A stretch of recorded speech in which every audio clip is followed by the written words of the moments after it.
Respect heb ik geschreven omdat het al jaren natuurlijk, misschien al 20 jaar... vind ik dat dat dus niet goed gaat in Nederland. Ik beschrijf dat ook. Vrouwen kunnen niet meer normaal in de stad over straat. Vooral 's avonds niet.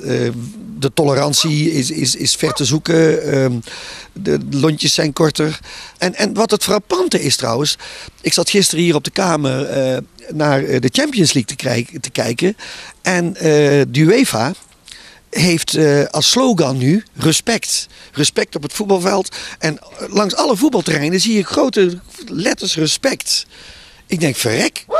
Hebben ze dat van mijn liedje afgekeken? En dan heb je je album uit. Is het belangrijk dat mensen dat album horen? Of is het belangrijker dat mensen dat album kopen?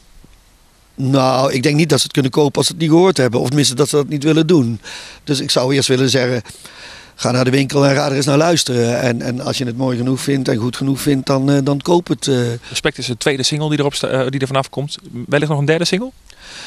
Ja, er staan nog wel een paar dingen op. Mijn hart wil niet meer met mij praten. Ik heb je nog voor geen minuut gemist. Er zijn er een paar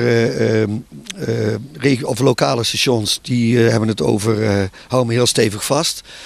Maar ik wil eigenlijk een ballad graag uitbrengen. En misschien dat mijn hart wil niet meer met mij praten. Dat ik dat ga uitbrengen. Wat is nou jouw lievelingsliedje?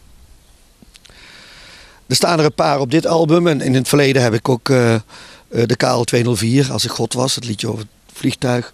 De Sprong in het duister. Maar ook Kom van het dak af. Want met Kom van het dak af is het allemaal begonnen.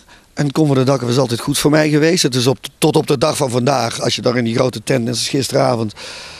Als je gezegend bent als artiest om een liedje als Kom van het dak af op je repertoire te hebben. Wat aan jou hangt. Ja, dan kan een optreden eigenlijk al niet meer stuk.